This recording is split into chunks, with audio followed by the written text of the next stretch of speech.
사태가 종식되고 세계 경제가 회복될 때 엄청난 기회가 올 것이다. 9천조를 굴리는 세계 최대 자산 운용사 블랙록의 레리 핑크 회장이 한 말입니다. 이번 사태 이후 전 세계 사람들은 그동안 우리가 일했던 방식, 소비하던 방식, 여행하는 방식, 모이던 방식에 대해 근본적으로 다시 생각하게 될 것이라고 했습니다. 그는 세계는 이번 위기를 극복하고 경제는 점진적으로 회복될 것인데 당장의 상황이 아닌 다가올 미래를 주시하는 투자자에게 엄청난 기회가 있다고 강조했습니다. 그런데 지난해 최고 히트작 디커플링을 지은 탈레스 테이세이라 전 하버드대 교수는 한국 기업에게 이 사태 이후 대박의 기회가 온다고 했습니다. 한국은 이번 사태에 대응하면서 투명하고 안전하고 건강한 곳이라는 이미지를 얻게 됐다고 했고, 반대로 중국은 저렴한 가격으로 전세계 시장을 점령했지만 앞으로 안전과 투명성이 중요해지면서 외면당할 수 있다고 했습니다. 실제로 한국은 신속한 대처와 방역, 성숙한 시민의식으로 국제사회 방역 모범국이 되면서 한국 경제는 벌써부터 반사의 이익을 보고 있습니다. 현재 120여 개국이 넘는 나라에서 한국산 진단키트 등 방역용품 수출이 급증하고 있고, 라면, 김치, 즉석밥 등 가공식품 수출도 호조를 보이고 있습니다. 한국의 위상과 미래 경제 전망이 높게 평가되는 반면 지금 일본의 전망은 어두워지고 있습니다. 일본은 신규 확진자가 연일 500명이 넘으면서 누적 확진자가 6,000명을 넘어섰습니다. 일본에서는 최근 사태로 인해 지난 석 달간 51개 기업이 도산했다고 10일 로이터 통신이 보도했습니다.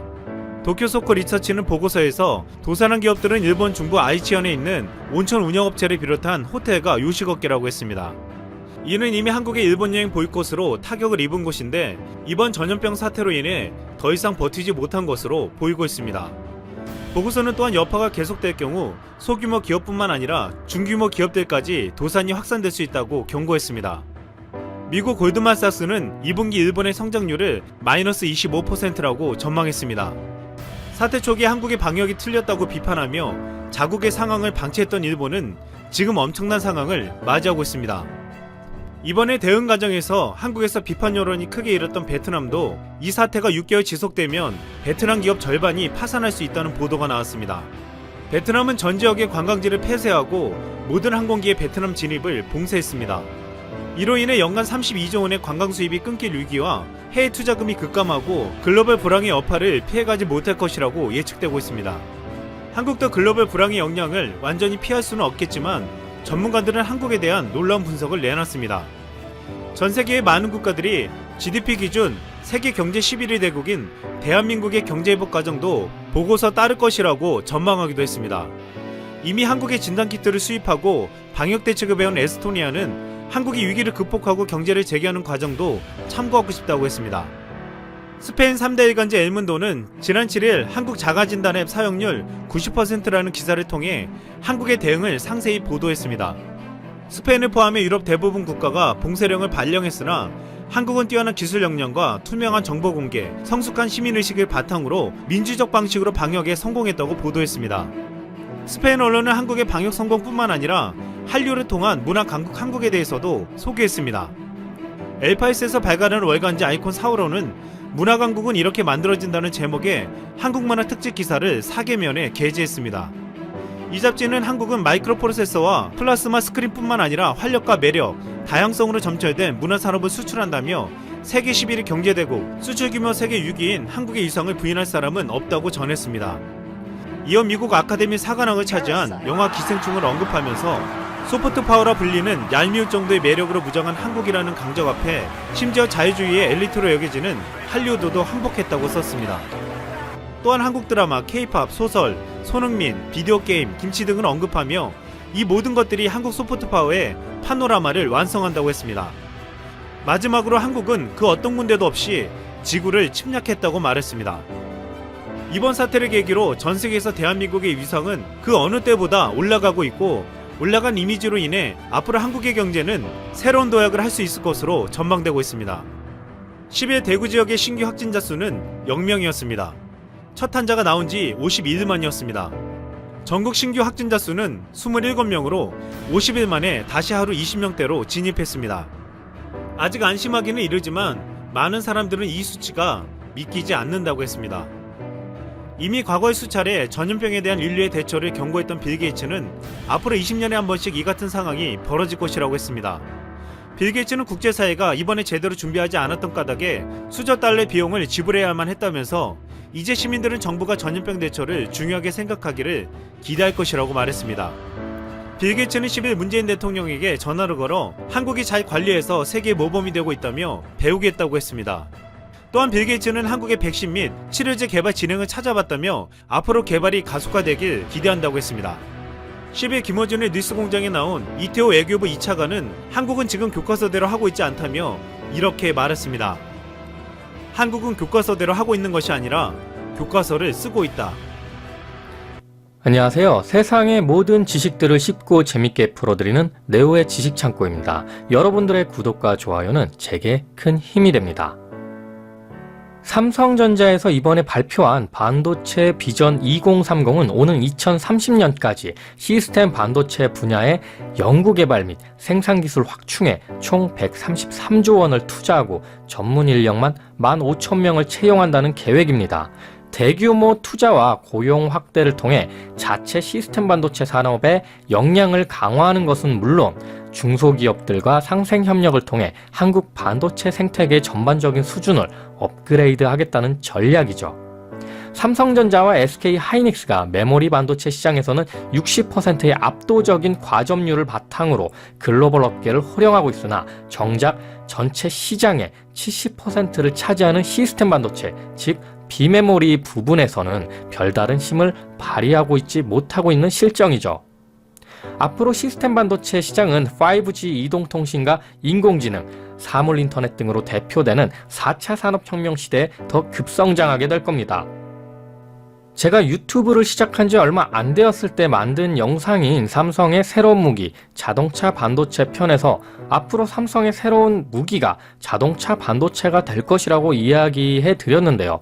드디어 삼성 반도체에서 야심차게 비메모리 반도체에서 의미 있는 행보를 보이기 시작했습니다. 그것은 바로 테슬라의 자율주행 시스템을 위한 비메모리 반도체 수주입니다. 사실 이 이야기는 2016년부터 나왔던 이야기였지만 앨런 머스크가 삼성을 선택했던 것을 함구해 왔었습니다. 하지만 이제 앨런 머스크는 내년에 완전 자율주행이 가능한 택시를 세상에 내놓겠다고 공언을 한 상태이기 때문에 어떤 일이 있어도 생산이 되어야 하는 상황입니다. 테슬라의 자율주행 반도체를 이야기하기에 앞서 우리는 반도체 산업에 대해 다시 논할 필요가 있습니다. 한국은 흔히 반도체 강국으로 알려져 있고 우리 역시 그렇게 생각하고 있습니다. 하지만 이는 메모리 반도체 영역에서일 뿐입니다. 실상 반도체 시장은 메모리보다 비메모리 분야가 그 시장성은 훨씬 더 큽니다. 한국은 메모리 반도체 시장에서 60%를 넘는 과점률을 보이고 있지만 비메모리 반도체 영역에서는 크게 비중을 차지하고 있지 않습니다. 비메모리 반도체는 시장 규모가 메모리의 2배에 달하고 경제적 부가가치가 굉장히 큽니다. 하지만 왜 한국은 메모리 반도체에서만 그렇게 성장하고 비메모리 반도체에서는 힘을 못 썼던 걸까요? 비메모리 반도체를 과점하고 있는 나라는 역시 반도체 종주국 미국입니다. 미국에서 메모리 반도체는 내줬어도 비메모리 반도체 영역은 절대로 놓지 않고 있죠. 그중 인텔이 가장 큰 회사입니다. 삼성이 잠시 매출해서 인텔을 제끼기는 했으나 메모리 반도체 가격 하락으로 아마도 다시 인텔이 1위를 수성할 것으로 보이고요. 컴퓨터 CPU는 AMD와 더불어 인텔이 독점이나 마찬가지입니다. 오죽하면 인텔이 외계인의 기술을 갈아 만든 거라는 말이 나올 정도로 그 기술력이 독보적이었습니다. 인텔의 CPU 발표에 따라 데스크탑 시장이 좌지우지될 정도였으니까요. 데스크탑 이후로 스마트폰의 출현으로 다시 미국의 퀄컴과 애플은 스마트폰의 두뇌인 모바일 프로세서인 AP를 과점하게 됩니다. 이 역시 퀄컴과 애플이 어떤 AP를 출시하느냐에 따라 스마트폰의 성능이 좌우되고 있죠. 퀄컴과 애플은 특허 분쟁으로 한참 소송전에 나섰다가 얼마 전 애플이 숙이고 화해를 하기도 했습니다. 애플이 5G 모뎀 칩을 못 만들어서였을까요? 비메모리 반도체에 있어서 각자 또 강점이 있을 겁니다. 애플은 그동안 쭉 퀄컴의 통신칩을 사용해 왔습니다. 그렇습니다. 퀄컴은 통신칩에서만큼은 강자입니다. 하지만 애플 정책상 한 곳에서만 부품을 주문하게 되면 종속될 것을 우려해 부품 수급 다변화를 통해 부품 회사들끼리 경쟁을 시키면서 자사가 우위에 서는 전략을 가져왔는데요.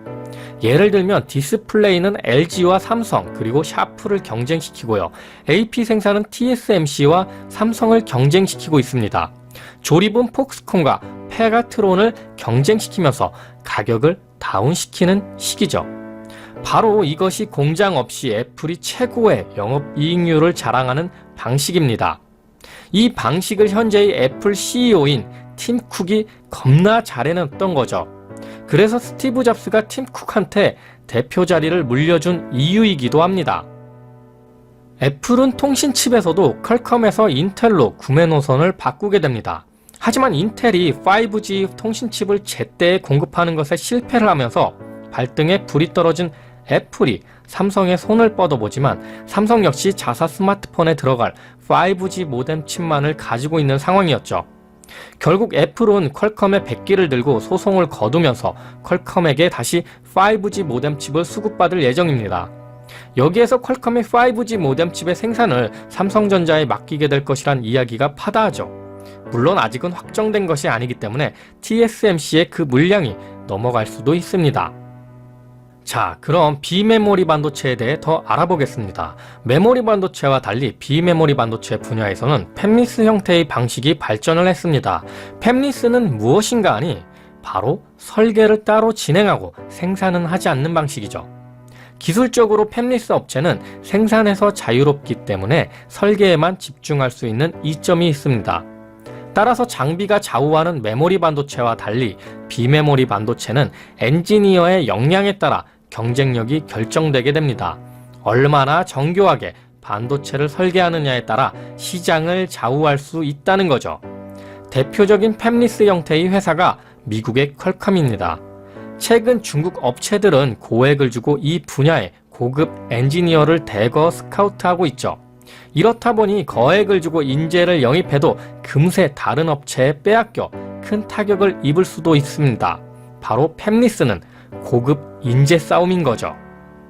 그렇기 때문에 팹리스 분야는 M&A를 통해 기술력이 있는 업체를 인수하는 방법으로 경쟁력을 키우고 있습니다. 전력용 반도체를 만드는 네덜란드의 NXP 반도체만 보더라도 미국의 프리스케일을 인수하면서 단숨에 비메모리 시장 4위권으로 급성장했습니다. 특히 자동차 통신용 반도체 시장에서 단숨에 1위를 석권하게 되었죠.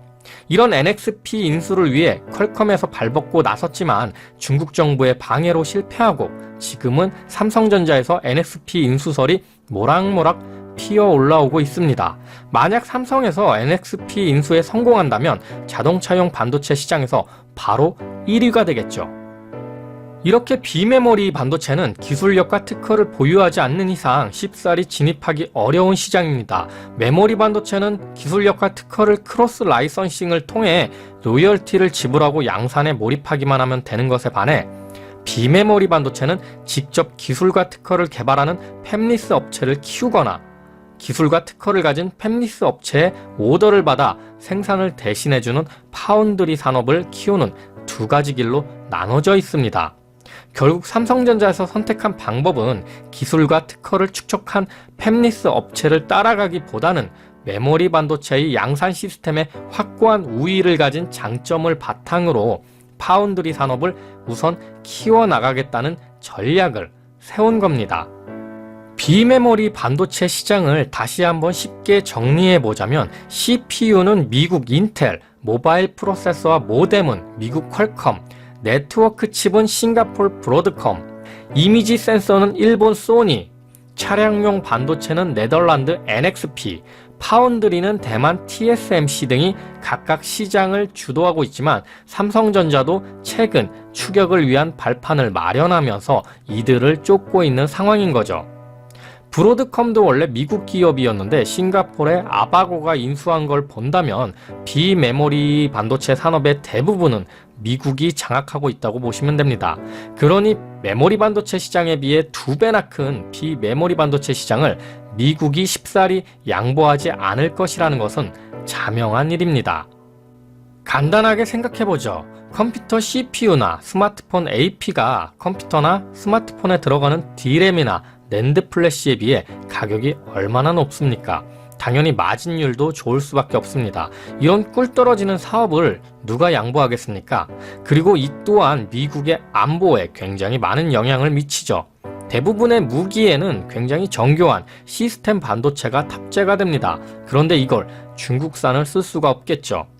그나마 시스템 반도체 분야에서는 중국이 한국보다 앞서고 있습니다. 애플이 5G 모뎀 칩 공급에 차질을 빚으며 빌빌대고 있을 때 화웨이에서 우리가 5G 모뎀 칩을 공급해 줄 수 있다고 은근슬쩍 이야기를 했었죠. 화웨이는 이미 5G 모뎀 칩과 자체 AP 칩을 가질 정도로 기술력을 자랑하고 있습니다. 그 기술력으로 인해 미중 무역 전쟁의 중심에 서 있는 상황이죠. 화웨이의 수많은 연구 인력들이 야전 침대를 놓고 밤을 새가며 시간을 갈아 넣고 화웨이에서도 중국 정부의 보조금과 중국의 어마어마한 내수 시장을 바탕으로 쌓인 자본력을 갈아 넣어서 개발을 하고 있기 때문에 기술력과 특허를 만들어낼 수 있었지만 미국이 반도체 시장을 허락하지 않는 이상 화웨이의 성장은 더 이상 어려울 겁니다. 삼성전자나 SK하이닉스 입장에서는 이런 상황이 굉장히 기회가 될 수 있는 거죠. 우리는 지금까지 한국을 반도체 강국으로 여겨왔습니다. 하지만 이렇게 반도체 시장을 자세히 들여다본 결과 한국은 메모리 반도체 시장에서만 강국의 위치를 유지하고 있는 것일 뿐 비메모리 반도체에서는 거의 힘을 쓰고 있지 못했습니다. 삼성전자만 하더라도 비메모리 반도체 점유율은 고작 3%에 불과합니다. SK하이닉스는 거의 전무하다시피 하죠. 그럼 과거를 통해 우리의 모습을 다시 한번 되새겨보죠. 스마트폰의 두뇌인 AP와 통신칩의 강자 퀄컴은 한국이 키워줬다고 해도 과언이 아닙니다. 한국의 이동통신 규격을 CDMA로 선정하면서 스타트업 회사에 불과했던 퀄컴에 굉장히 많은 로열티를 지불하게 되었죠. 그것을 바탕으로 퀄컴은 세계적인 회사가 됩니다. 재주는 곰이 부리고 돈은 왕서방이 가져간다는 걸 아주 잘 보여준 사례죠. 또한 MP3는 어땠습니까? MP3의 종주국은 한국이지만 그걸로 대박친 기업이 바로 미국의 애플입니다. 다 쓰러져 가던 애플을 스티브 잡스가 돌아와 일으켜 세워준 것이 바로 MP3 플레이어 아이팟이었죠. 자, 이렇게 한국은 기술력이 안 되는 것이 아닌 기술력이 돼도 시장을 선도하기 어려운 입장입니다. 미국에서 대부분의 기술의 표준을 정하고 시장의 방향성을 잡아가기 때문에 한국에서 아무리 좋은 기술이 나온다 해도 써주질 않으면 소용이 없습니다. 그것을 가장 극명하게 보여준 것이 바로 중국이죠. 중국이 아무리 돈과 시간을 갈아 넣는다고 해도 반도체 굴기 어떻게 됐습니까? 특히 메모리 반도체 산업의 핵심은 반도체 장비에 있는데 미국에서 장비 수출 확 막아버리니까 생산할 수가 없습니다. 그나마 비메모리 반도체는 근근히 명목을 이어가는 이유는 중국에는 경쟁력 있는 팹리스 업체가 있기 때문입니다. 생산은 그마저도 대만의 TSMC에 맡기는 구조입니다. 얘네들도 진짜 웃긴 게 중국하고 대만하고 겁나 앙숙이잖아요. 근데 싸움은 하되 경제 분야에서는 싸움하지 말고 협력하자는 조약을 맺었습니다. 그 이유 때문에 아직까지도 화웨이가 버티고 있는 겁니다. 만약 대만에서 얘라이 니들 거 안 만들어줘 이러면 화웨이도 착살나는 거죠. 이렇게 중국 반도체 굴기가 미국 정부에 의해 막히면서 당분간 메모리 반도체에서 한국의 독주는 계속될 겁니다. 또한 비메모리 반도체에서도 현재 파운드리 산업을 기반으로 점점 산업을 확장시켜 나갈 예정인데요. 파운드리 산업에서 어느 정도 발판이 마련된다면 그 다음은 바로 차량용 반도체로 확장해 나갈 겁니다. 스마트폰에 비해 앞으로 자율주행으로 발전될 자동차에는 엄청난 양의 반도체가 들어간다고 합니다. 그만큼 반도체의 수요는 앞으로도 엄청나게 늘어나게 될 겁니다. 이번 해에는 메모리 반도체의 단가 하락으로 삼성전자나 SK하이닉스에게는 어려운 한 해가 되겠지만 이렇게 비메모리 반도체 산업의 확장과 새로운 반도체 수요가 일어날 것을 본다면 앞으로 반도체 산업은 더 커질 수밖에 없을 겁니다. 4차 산업혁명에서 반도체는 그야말로 흔하게 쓰일 산업의 쌀과도 같은 부품입니다. 왜 삼성전자에서 비메모리 반도체 산업에 133조를 투자를 하는지, 그리고 SK 하이닉스에서 용인시 원산면에 앞으로 120조를 투자하려고 하는지 알 수 있는 대목이겠죠. 삼성전자와 SK 하이닉스가 만들어가는 반도체 클러스터를 통해 주변의 부동산뿐만이 아닌 부품 산업, 유통, 자영업 등 여러 가지 것들이 발전되고 투자되면서 우리가 그 안에서 돈을 벌 수 있는 기회들이 생겨나게 됩니다. 예전에는 용인시에서도 가장 후미지고 거들떠보지도 않았던 원산면 땅값 상승률이 단박에 전국 1위가 되었다는 점을 보더라도 재미있는 현상이죠. 또한 삼성전자의 133조 발표 이후 시스템 반도체와 관련된 중소업체들의 주가도 치솟았습니다. 시스템 반도체 수혜주인 AD칩스 같은 경우 이틀 만에 25%나 폭등하기도 했습니다. 오늘은 이렇게 비메모리 반도체 산업에 대해 다각적으로 알아보았는데요. 반도체 산업은 현재 한국을 대표하는 주력 산업이기 때문에 경제를 알기 위해서도 꼭 관심을 가지고 보셔야 하는 분야입니다. 그리고 사람이 모이는 곳에 문화가 생기고 돈이 몰리기 마련입니다. 항상 사람이 모이는 곳에 관심을 가지시고 보신다면 기회가 눈에 보이겠죠.